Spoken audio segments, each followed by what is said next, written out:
محترم سامعین و ناظرین السلام علیکم۔ کولیسٹرول کے لیے لہسن اور پیاز میں دل کے لیے مضر کولیسٹرول LDL اور ٹرائیگلیسرائڈ کم کر کے مفید دل کولیسٹرول LDL بڑھانے کی صلاحیت ہوتی ہے۔ اس طرح لہسن اور پیاز کے کھانے سے بلڈ پریشر نہیں بڑھتا۔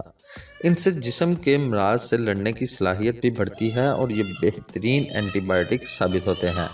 روزانہ کی غذا میں کچی پیاز اور لہسن شامل رکھنے سے سرطان بھی روکا جا سکتا ہے۔ Vitamin C. امرود اور آملہ میں وٹامن سی سنترے، کینو، لیمو وغیرہ کے مقابلے میں بہت زیادہ ہوتا ہے۔ امرود میں شامل وٹامن سی کے علاوہ اس کا ریشہ معدے اور آنتوں کے لیے بہت مفید ثابت ہوتا ہے، اس لیے اس کا شمار بھی دل کے امراض کے لیے مفید پھلوں میں کیا جاتا ہے۔ دماغی صلاحیت اور قوت۔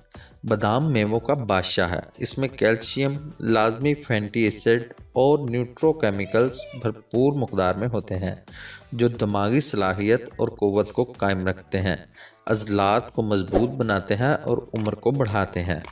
انجیر 2 عدد، بادام اگر ایرانی ہوں تو 6 عدد، پانی 200 ملی لیٹر۔ انجیر اور بادام کو دھوئیں اور رات بھر پانی میں بھگوئے رکھیں۔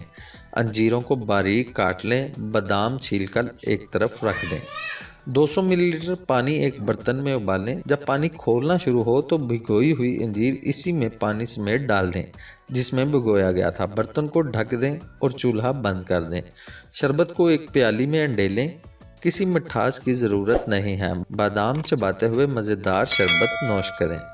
قالین پر بچے پیشاب کر دیں تو۔